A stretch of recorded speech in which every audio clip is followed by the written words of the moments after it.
Buxoro davlat pedagogika instituti rektori bitiruvchi kurs talabalari bilan uchrashuv o'tkazdi. Samimiy va ochiq muloqot ruhida kechgan tadbir nafaqat rasmiy uchrashuv, balki ta'lim tizimida olib borilayotgan islohotlarning amaliy ifodasi sifatida namoyon bo'ldi. Unda talabalarning kelgusi rejalari, bandlik masalalari hamda tashabbuslarini qo'llab-quvvatlash yo'nalishlari atroflicha tahlil qilindi.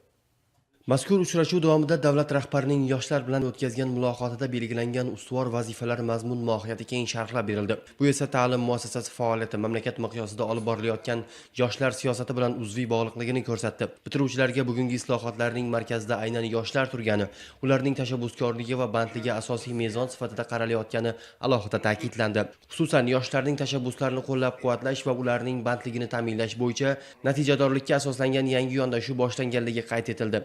Endilikda nafaqat diplom berish, balki bitiruvchini ish bilan ta'minlash, uni mehnat bozoriga muvaffaqiyatli integratsiya qilish ustuvor vazifaga aylanayotgani tahlil qilindi. Bu yondashuv oliy ta'lim muassasalari zimmasiga ham aniq mas'uliyat yuklaydi. Prezidentimiz olib borgan islohotlar to'g'risida yoshlarni ish bilan ta'minlash, yoshlarni bandligini ko'maklashtirish, ya'ni oliy ta'lim muassasalarini bitiruvchilarni ish bilan ta'minlash masalasida chora-tadbirlarni ko'rib chiqish masalasi Buxoroda bugun boshlandi. Bu uchrashuvda tadbirkorlikni rejalashtirish, masalan, chora-tadbirlari tashkilotlarda ish bilan ta'minlash ko'zda ko'rilgan rejalar amalga oshirilish boshlandi. Kelajakka qadam dasturi doirasida ajratilayotgan imtiyozli kreditlar hajmi va imkoniyatlarining kengaytirilgani yoshlar tadbirkorligini rivojlantirishda muhim omil ekani ta'kidlandi. Bundan tashqari startap loyihalarda faol ishtirok etish, innovatsion g'oyalarni qo'llab-quvvatlash hamda grant va tanlovlarda qatnashish imkoniyatlari haqida batafsil ma'lumotlar berildi. Bu esa yoshlarning faolligini oshirish, ilmiy va amaliy salohiyatini ro'yobga chiqarish uchun muhim platforma vazifasini bajaradi.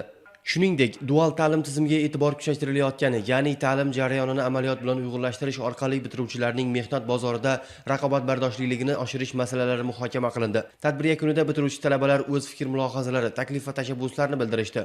Ularning bandligini ta'minlash, amaliyot bazalarini kengaytirish hamda kasbiy rivojlanishda ko'maklashish bo'yicha qator takliflar ilgari surildi. Mazkur uchrashuv bitiruvchilarning kelajakdagi faoliyatiga aniq yo'nalish berish, ularni qo'llab-quvvatlash va mavjud imkoniyatlardan samarali foydalanishga undash nuqtai nazaridan muhim ahamiyat kasb etdi.